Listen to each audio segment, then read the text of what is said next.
I guess.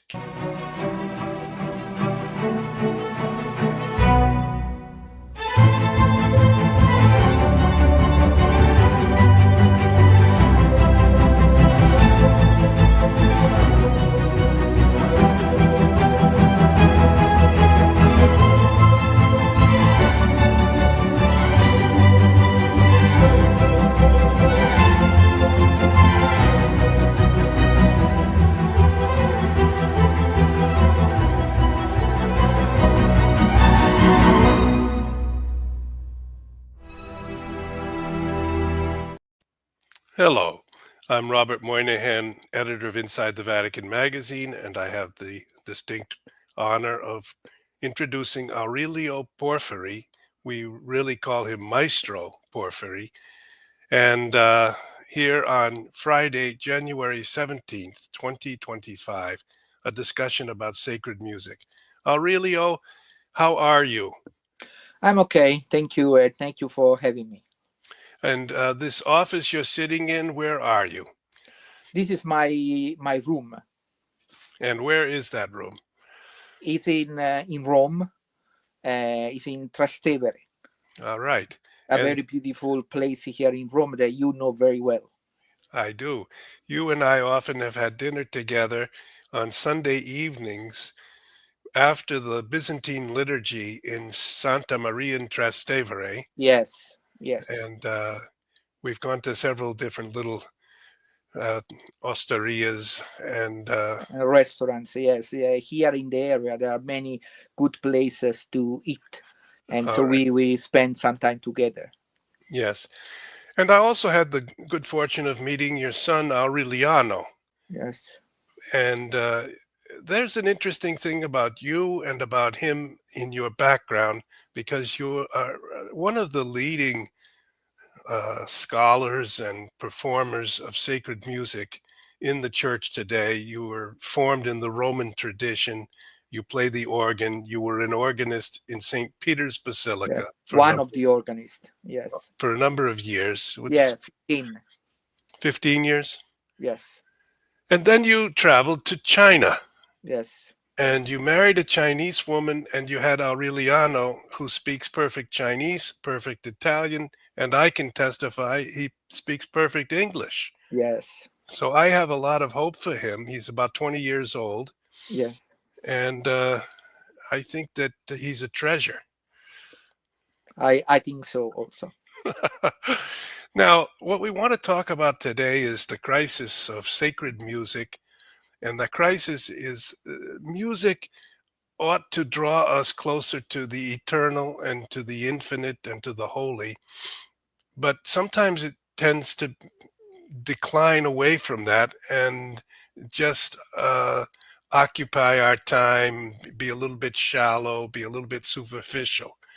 Don't you feel that there's a crisis today in how music is used in the church, in the liturgy? Yes, I think that there is a huge crisis, and the crisis is even worse because the people that should be concerned, it seems that they don't notice this really big crisis that we have in the church regarding the liturgy. So we are in a time where really the people don't know anymore what is good sacred music and what is not good sacred music. It's a time where there is a lot of confusion, there is a lot of superficiality. And I think that with the excuse of involving people in the singing, they have basically ruined our tradition that of course also imply that we can have people singing. Of course this is very beautiful, but as the listeners say, music is such an important part of our senses, but also of our liturgy. So when the music is not good, also the liturgy is kind of weird, if you pass me this word. I mean, we are not edified. We are not really have this means of sanctification that good liturgy and good sacred music can offer us. Okay, that's an important point to begin from, and it's kind of an indictment of some of the leaders of our church who, of course, are working on many things. They have a lot on their plate, many different tasks, organizing things, but to allow the sacred music tradition to decline and almost to pass away seems a tragedy. I'd like you to just remind us in the early church, we are told that Christians would gather together and sing hymns. We are even told, I think, that Jesus at the Last Supper was singing a hymn. Can you tell us anything about sacred music in the very early church? Yes, of course. Uh, when the church was in its prime time, of course, they don't have elaborate music. The reason was also because they were persecuted very soon in the beginning, so they cannot have the kind of lavish ceremonies or music. So yes, we know, of course, the first environment that the Christians have was the Jewish environment. So we think there is also a nice book for some decades ago called The Sacred Breach, and it talk about the influence that Jewish music has in its have in the first Christian music. We have also to remember that in 70 after Christ, there was the destruction of the temple. So there is a very big difference in Jewish music between the music of the temple and the music in the synagogue. The music of the temple, as we know from the Old Testament, and we know from the disposition given by King David, it was a very solemn music with a lot of instruments, a lot of singers. But for the Jewish people, the destruction of the temple was really a blow in their very soul. So in the synagogue, we have music that is much more restrained and not with that kind of lavish apparatus, if you want to use this word. So Christian, of course, start with this kind of roots, and they, of course, cannot develop a lot before the Constantine, the Emperor Constantine, the Edict of Milan. But we know we have some news in the Church Fathers. For example, I think Athanasius or other Church Fathers that talk about the fact that indeed the Christian were singing. One famous witness of this is the letter of Pliny the Yes. Younger to the Emperor Trajan that say, "Oh, because the emperor want to know what these Christians were doing," and so Yeah. he asked The, the, the Emperor Trajan in Trajan. the Yeah, early 100s, about 110 or so. yeah, exactly. And so Pliny say, "Oh no, they just gather and they sing and hymn to Christ as a God." So we have some of these references, but then of course we have to wait the fourth century when the Christianity was freed from the persecution, and of course they start to build basilicas and to develop, of course, a much more elaborate music repertoire. Okay, that's interesting. We have almost 50 people watching right now live with us, Aurelio. And Yes. among them, we have Andrea Colombo. I'm not Oh, sure if she's a friend or a no, he. I don't know.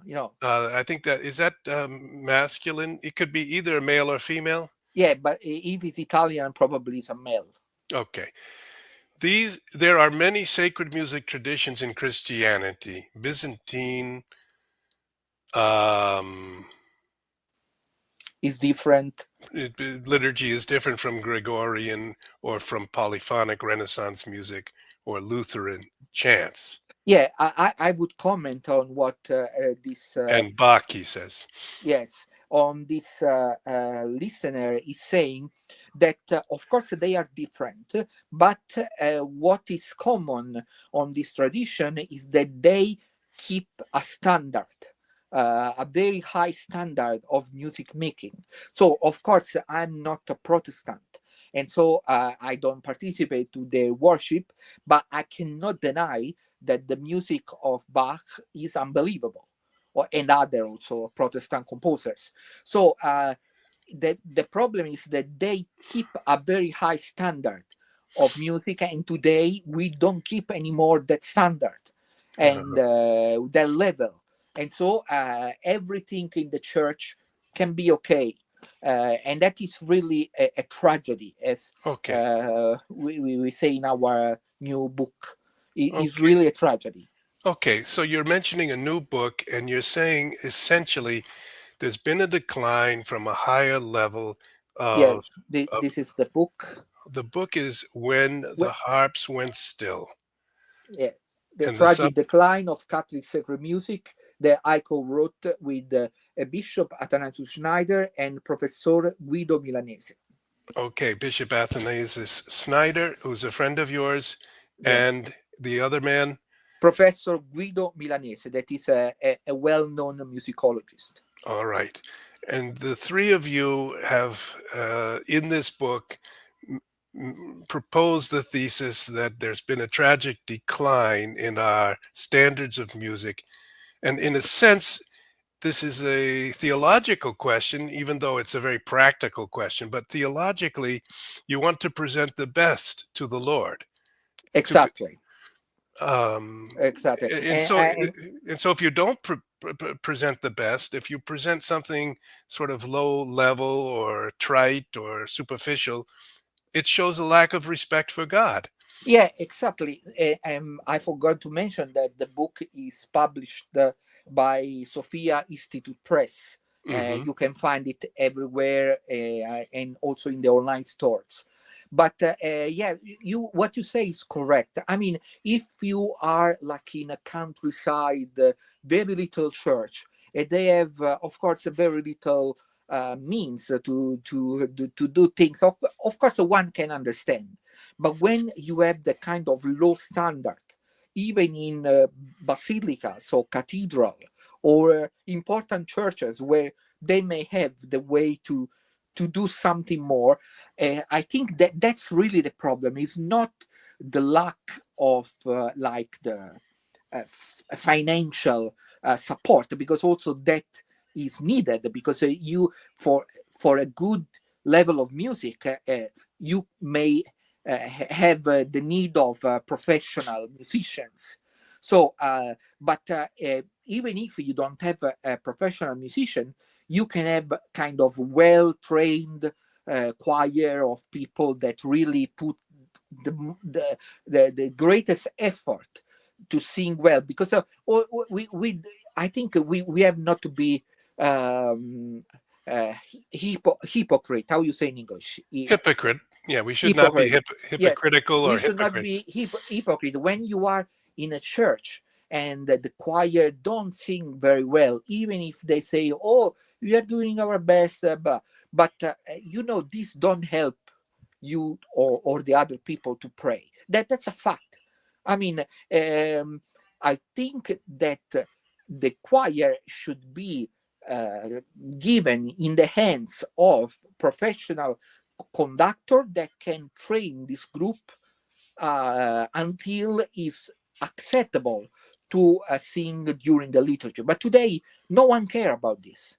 No one Mm. care. I mean, the most time I go to masses, I mean, there are people that are there for a reason that are not sure. They sing very poorly. They play the organ very poorly. But the priests, they don't say anything. They don't say, "Oh, maybe we have to do better."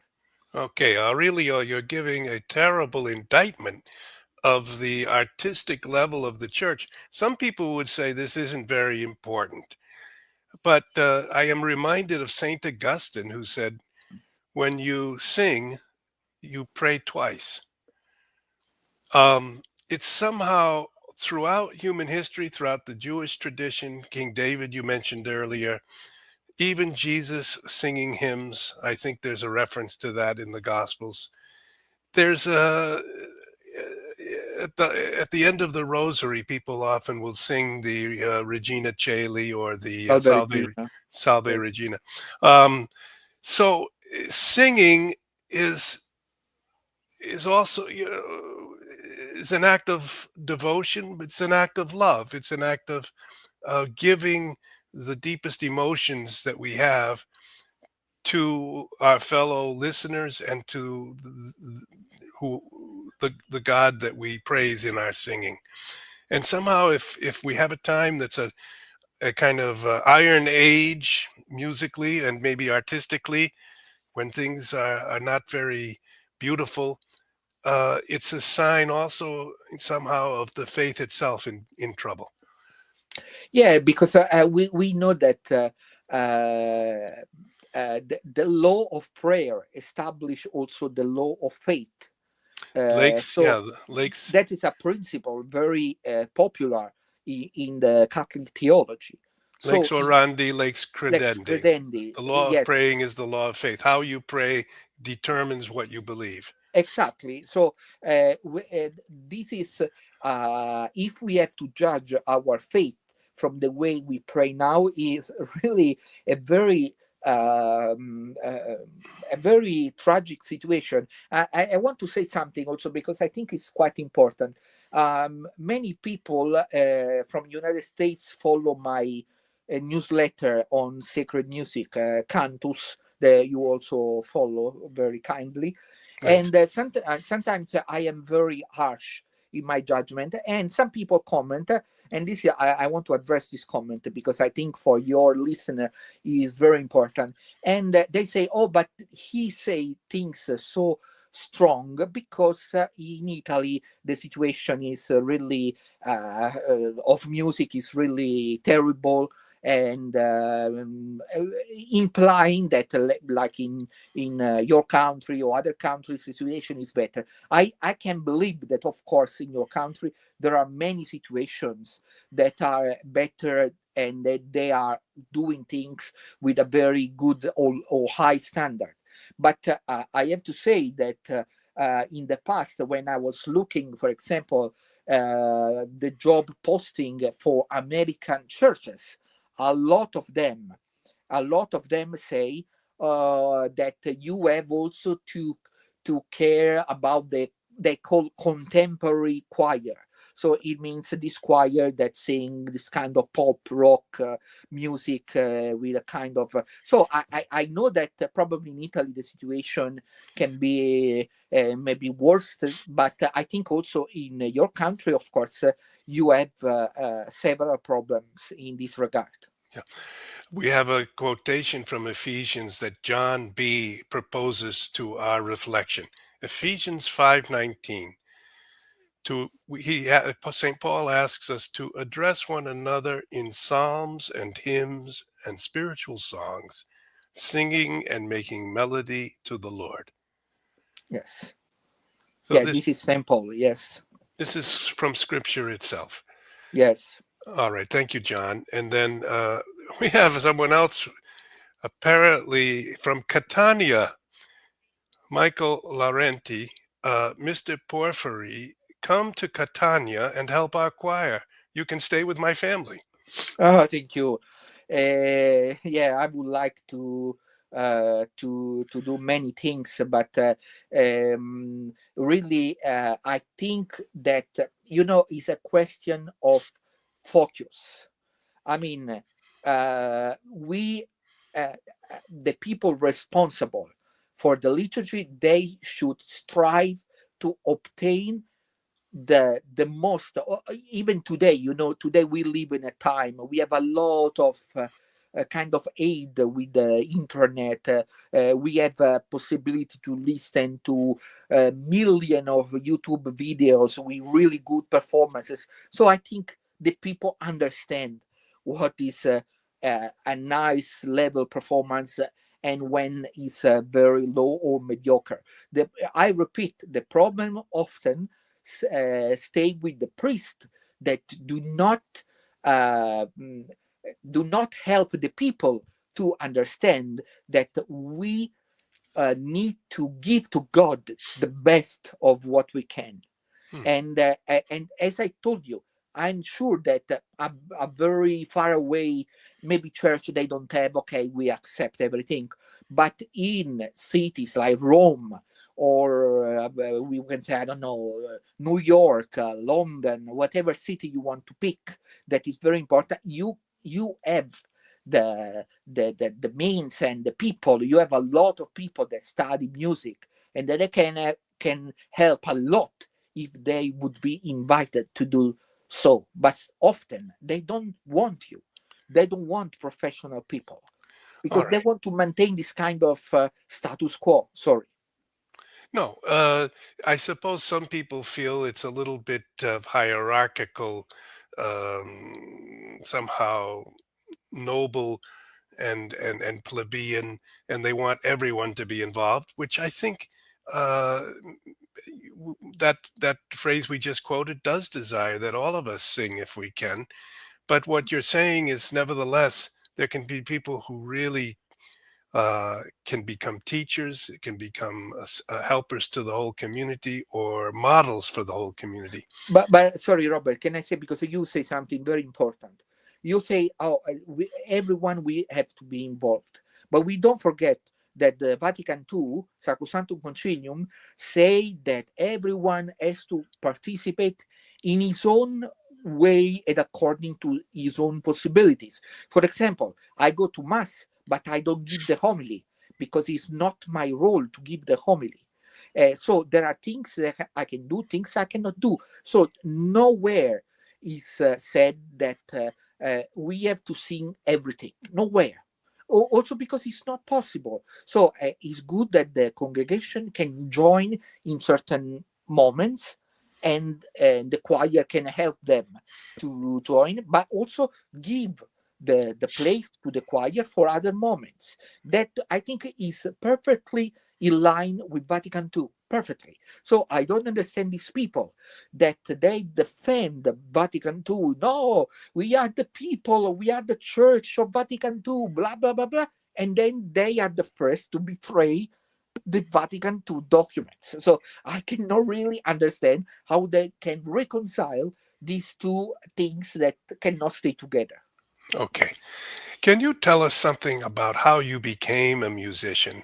Maybe how you were trained, or what did your parents do? Why did you become so interested in music?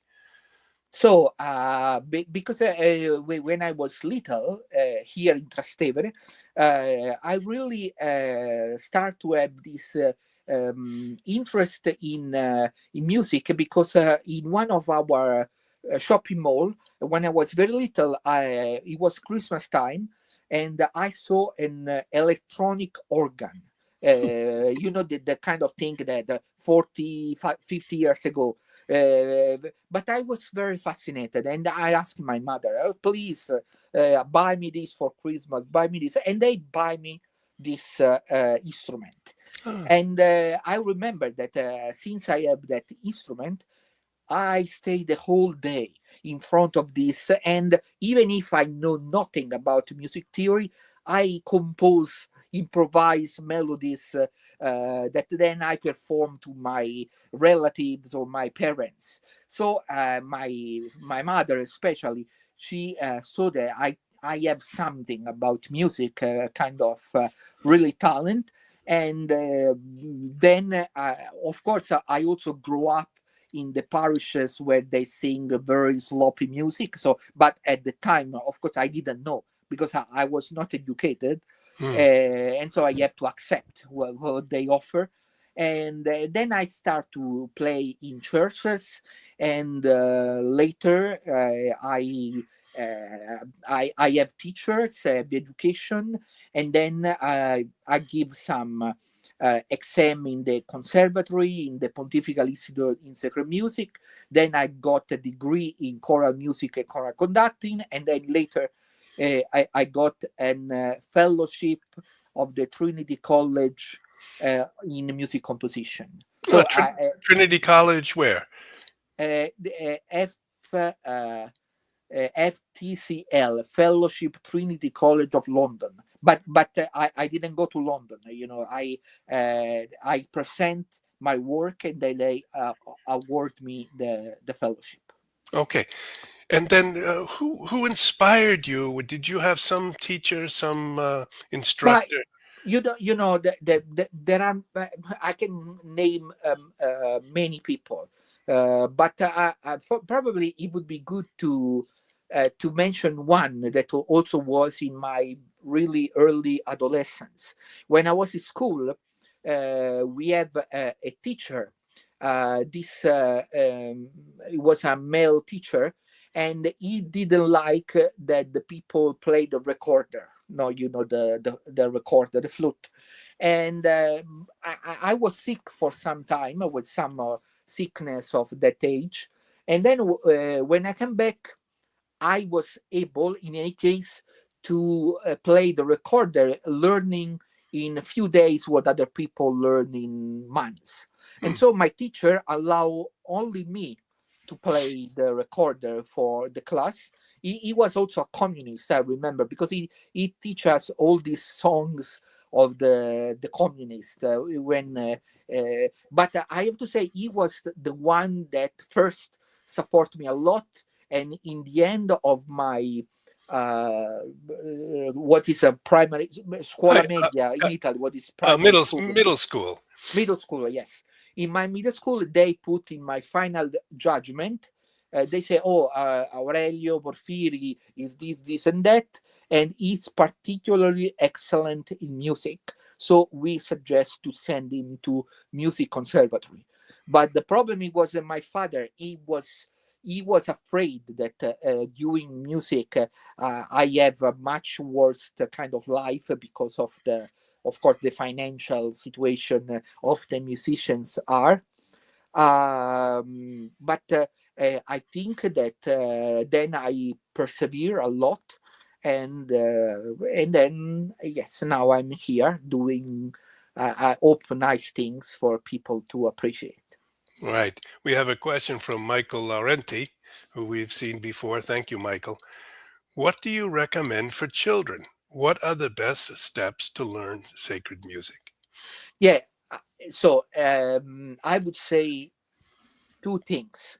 First of all, we don't have to be afraid that the children cannot appreciate also music that is somehow elaborate, like a Gregorian chant. We have many examples of choir of children singing Gregorian chant, and sing beautifully. I have to say, even myself, when I was in Macau, you mentioned before, I have little Chinese girls, or they were not even Catholics.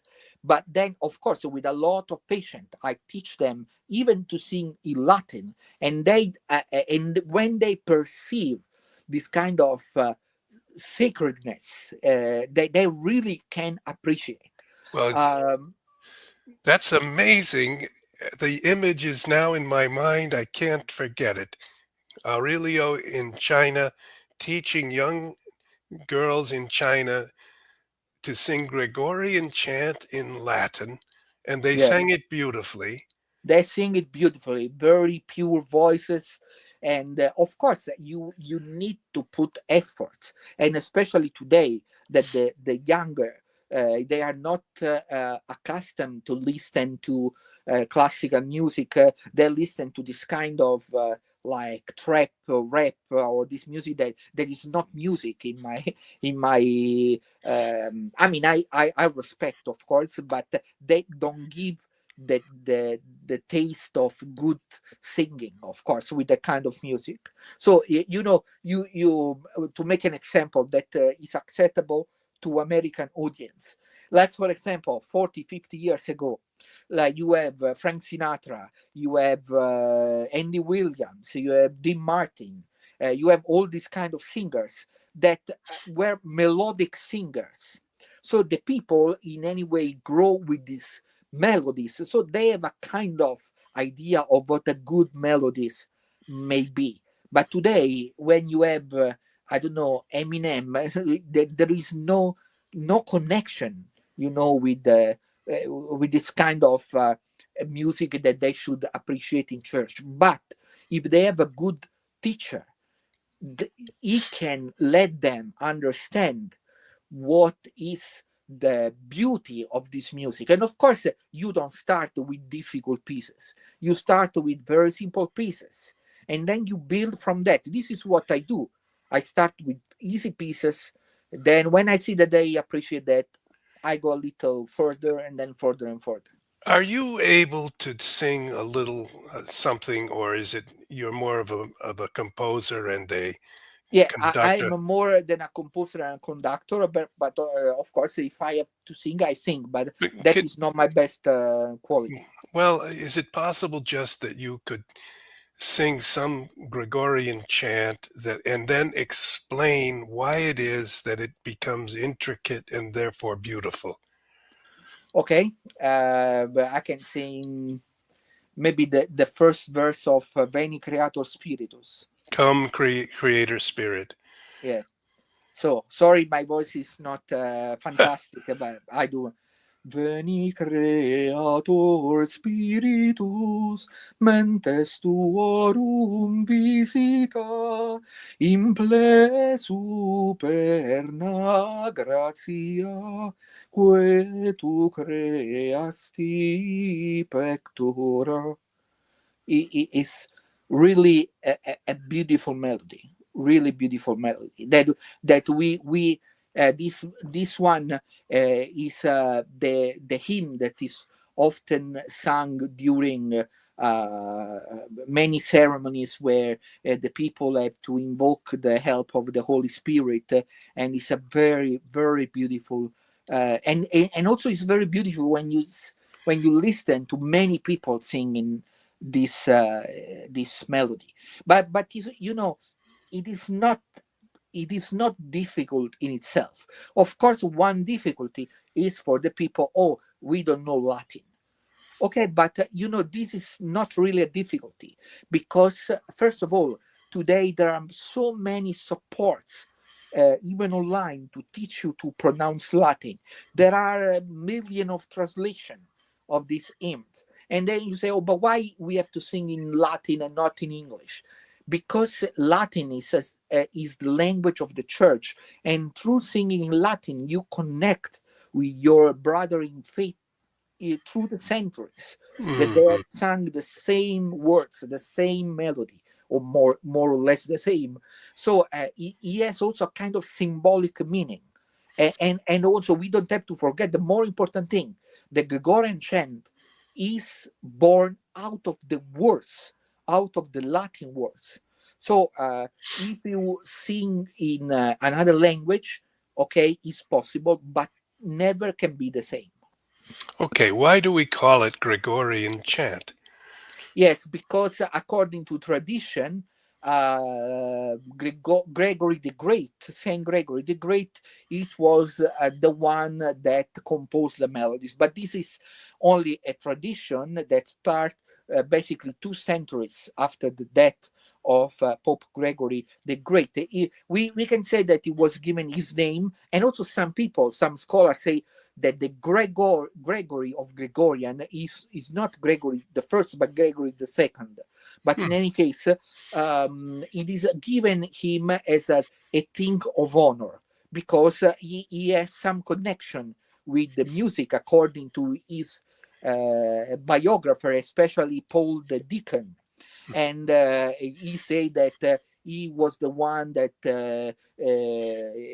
take care of the Roman Schola Cantorum, not the College of Singers, the Okay. Schola Cantorum, and then he care for them, also it's understandable why he cares for them, because in the Schola Cantorum were his future collaborators, because these people basically they prepared them also to be priests.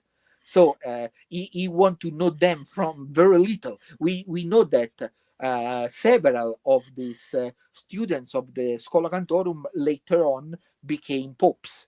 So this was a kind of a place where they train the people to be later good church leaders Okay, so Schola is school, Cantorum is of of singers, singers. and Yes. Pope Gregory the First, called Gregory the Great, was 590 to 604. Yes, And in a way, that's the end of the classical time and the beginning of the Middle Ages. Uh, Benedict had just become the leader of the Benedictine order about 60 years prior to that.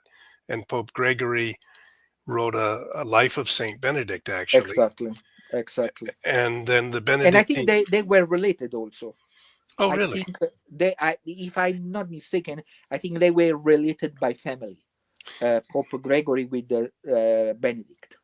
And so, in some way, the Roman Empire was in a terrific crisis and collapsing. And the new nations of Europe were forming, France and the various city states and various tribes.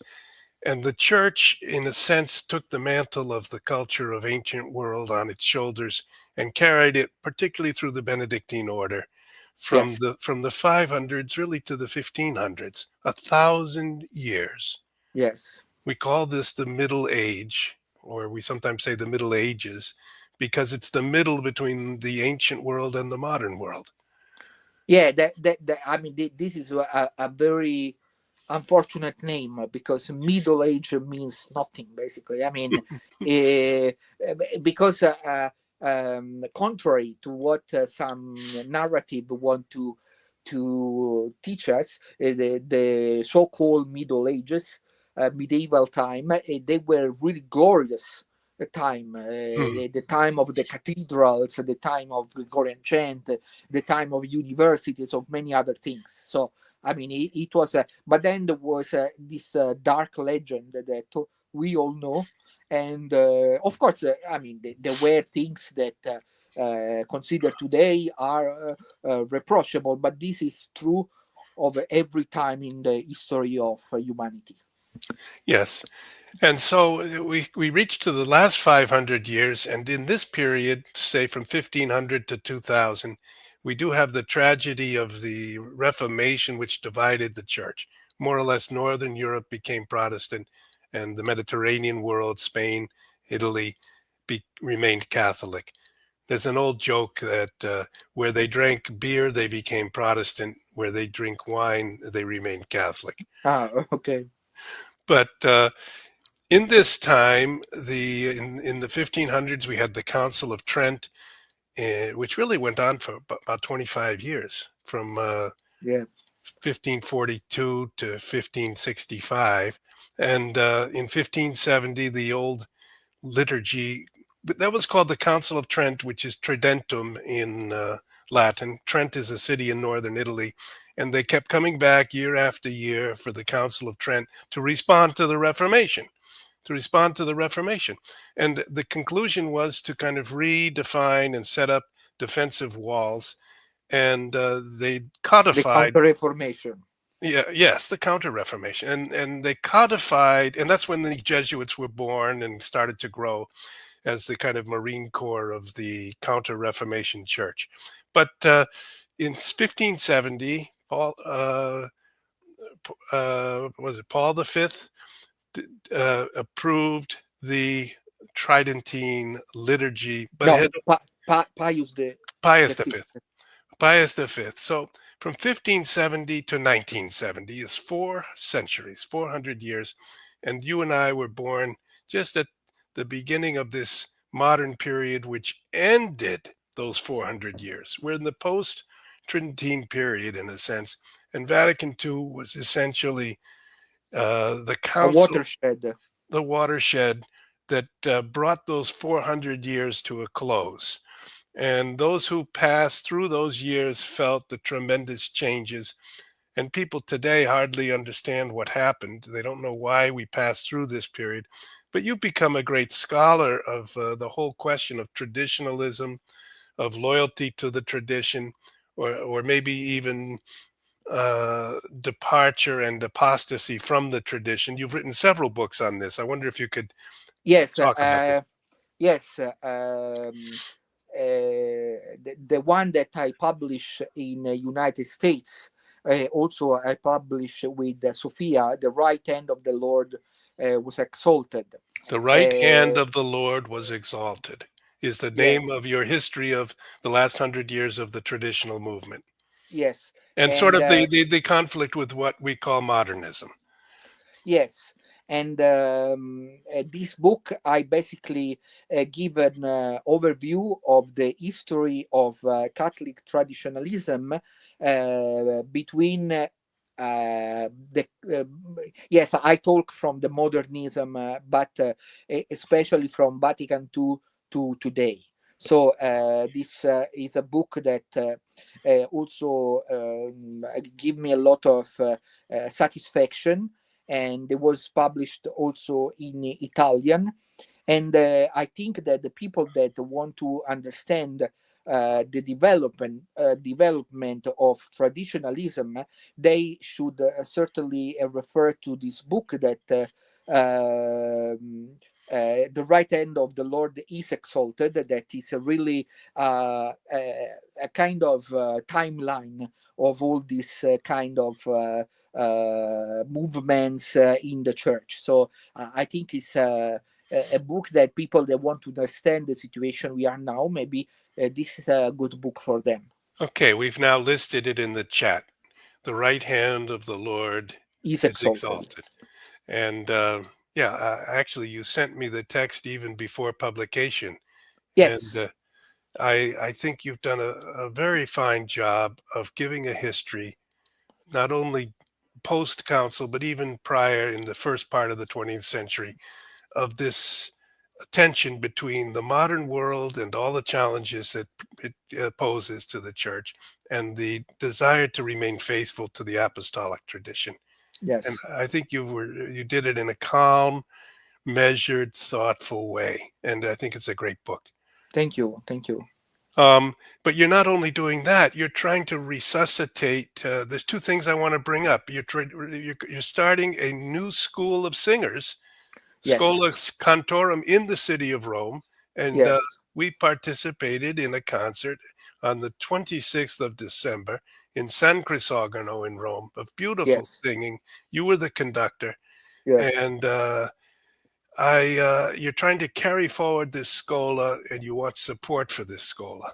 Yeah, I created this professional choir of 16 singers that is called Romaeterna Cantores, the singer of the eternal Rome, if you Sing, want to singers of the eternal Rome. Singers of Eternal Rome. Yeah. Yes, Romaeterna Cantores, with the goal of reviving the tradition of Catholic sacred music, especially of the Roman school, and also to have conferences, publish book, have special performances, and we are having now a good contact with several people. But of course, we need help and more help because of course to run a professional choir has a cost, and I have of course to meet this cost, and so it's very important that we can receive help. To tell our listeners, on Monday we will sing the first vespers in the beautiful chapel of the palace, Doria Pamphili Palace, where there is the famous gallery of paintings. It's one of the most famous gallery of paintings, not only in Italy. And we will sing the first Vespers of Saint Agnes, because we know that 21st is the feast. So we sing the day before the first Vespers. I think they also will do a live streaming of these Vespers. Ah, well, Yes. I would like to get involved with that with you if Yeah. possible. Yes, yes, of course. I want to also tell our listeners that my friend Robert, so he was the one that support practically this concert in San Crisogono. He and his wife together, and they were very helpful, and this has allowed us to do this first performance, this first concert, and we hope it's the first of many performances, because I think something like this is really needed. If the people want to know something more, they can go and see. We have several ways to be followed. One is the website. The website is at www.romaeternacantores.com. So www.romaeternacantores.com. And then we are also in Facebook, Instagram, and X. So they can follow us in many kind of ways. Of course, we have also a YouTube channel. So Roma Eterna Cantores. So they Roma Eterna Cantores 2024 is the handle. Perhaps, Katie, you could find one 30-second clip from their YouTube channel that we could bring on just for 30 seconds. But if you can find it, let me know. Yes, And Roma Eterna Cantores. There are some of the clip of the concert. ah, For example, there is Ave Verum Corpus Natum, the piece I compose, alternation with Gregorian chant. So maybe if she can find it, I think it would be nice to listen. okay. Now you're also commemorating in this Jubilee year the work of a great composer named Palestrina. Yes. And you say that he's the greatest of all. Can you explain that? You know, it's not me saying that, but even the popes. If you look at certain documents, even Pius XI, Divini Cultus Sanctitatem, he say the model of sacred music are Gregorian chant and polyphony, especially this kind of the polyphony of Palestrina and of the Roman school. So it is also something sanctioned by the popes. And Okay, this is Jesu Redemptor Omnium, that is Gregorian chant. It's okay also, this piece. here's what we have It's from okay. that's you there, Aurelio.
right. Aurelio, can you tell us what the words were that were being sung? We didn't have subtitles.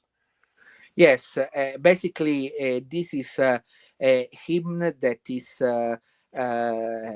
Jesu Redemptor Omnium, Jesus the Redeemer of all.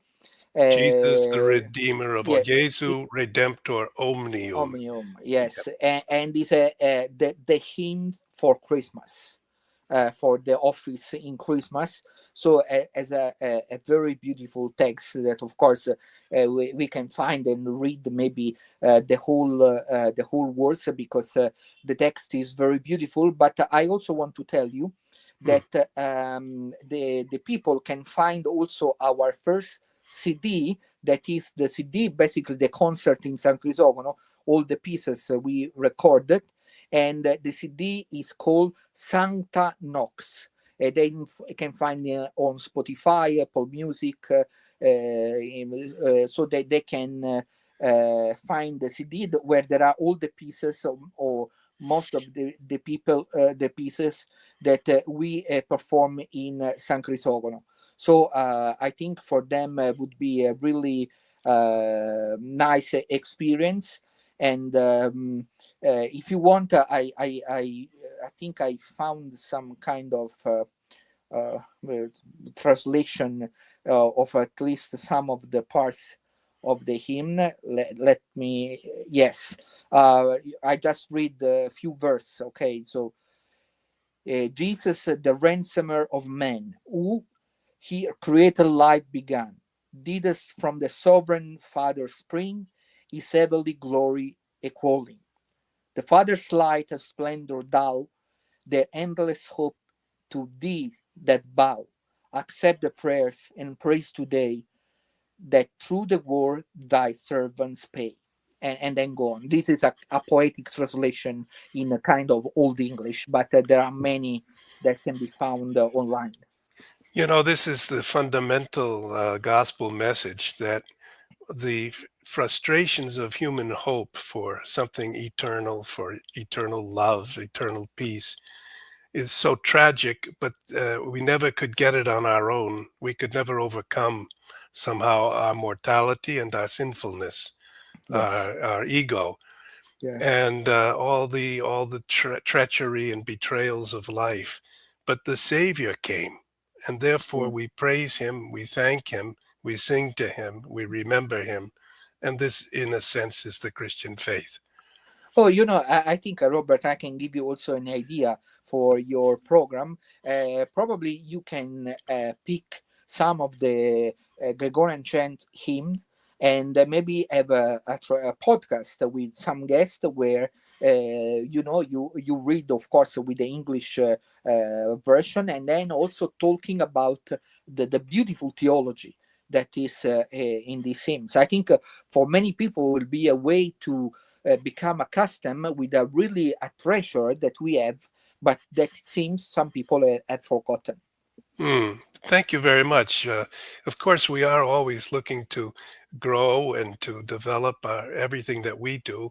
I'm mostly a writer, and I've seen, are a writer, a composer, a singer, a conductor, and Yeah, I so wouldn't say a singer, but the other well, three, we yeah, we we heard you sing, and yeah, yeah.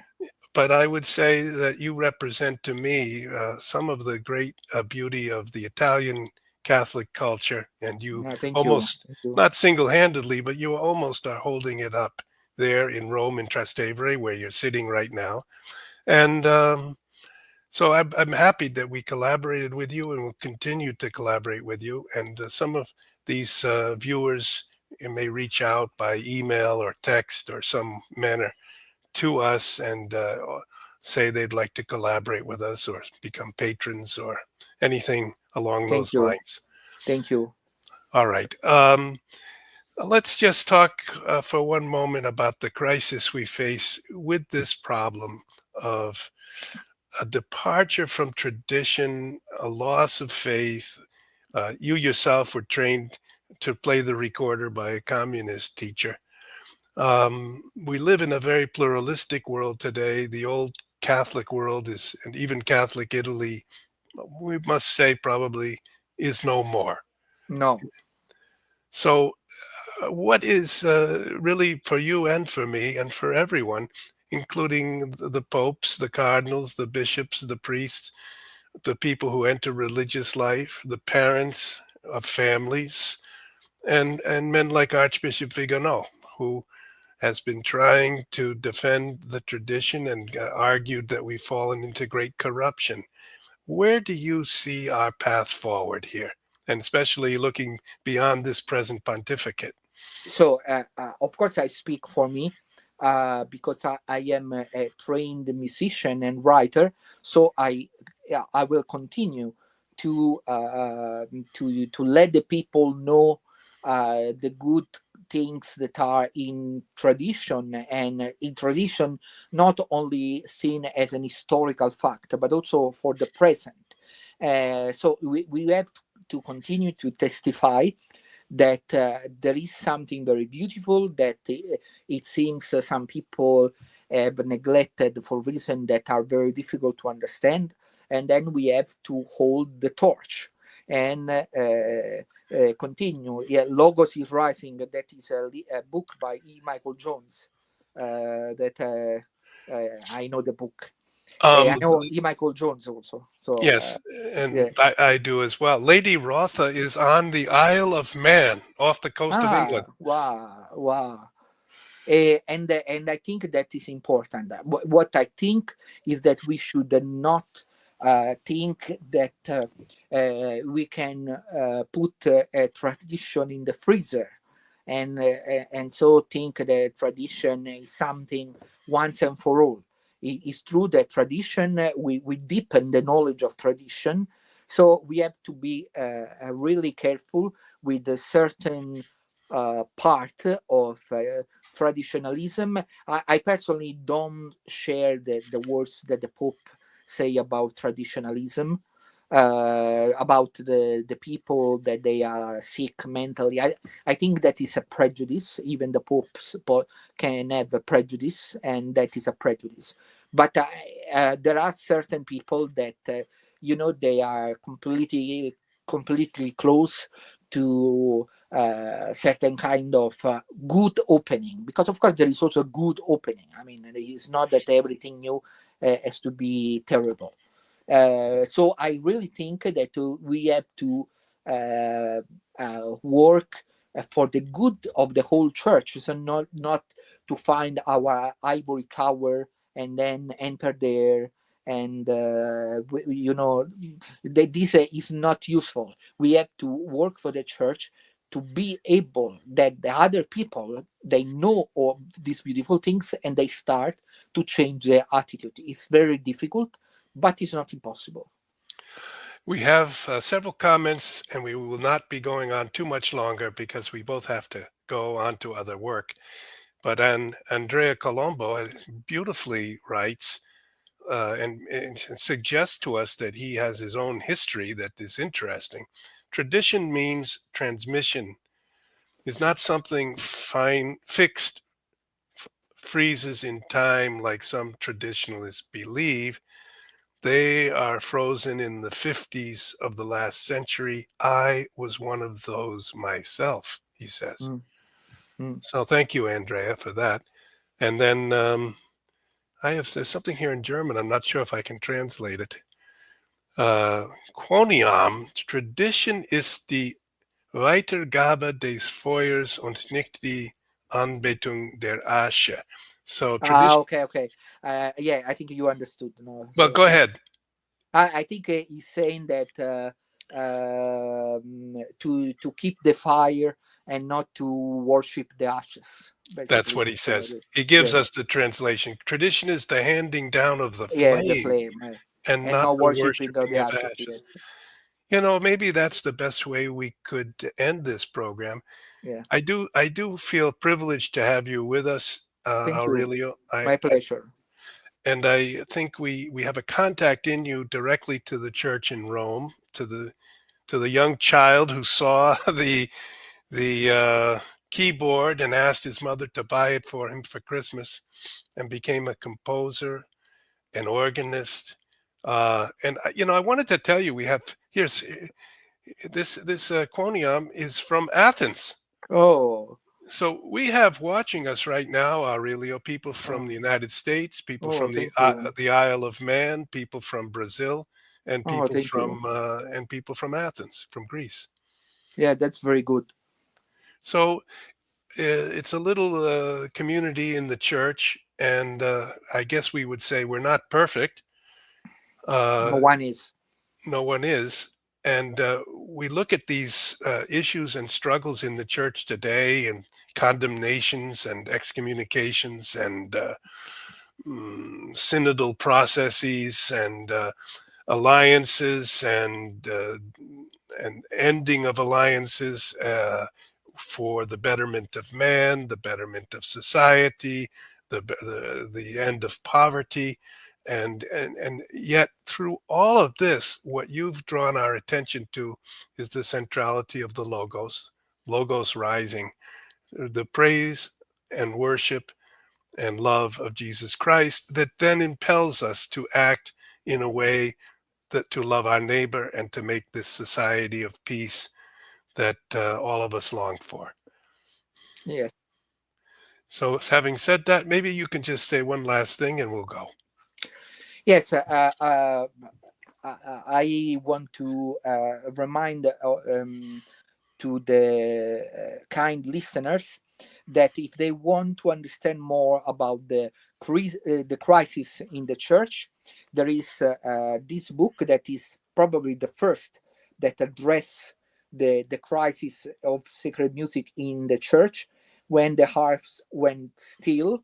And if they want to know more about Romaeterna Cantores, they can go to www.romaeternacantores.com, where they can find some more information, and they can follow us in Instagram, Facebook, X, and YouTube.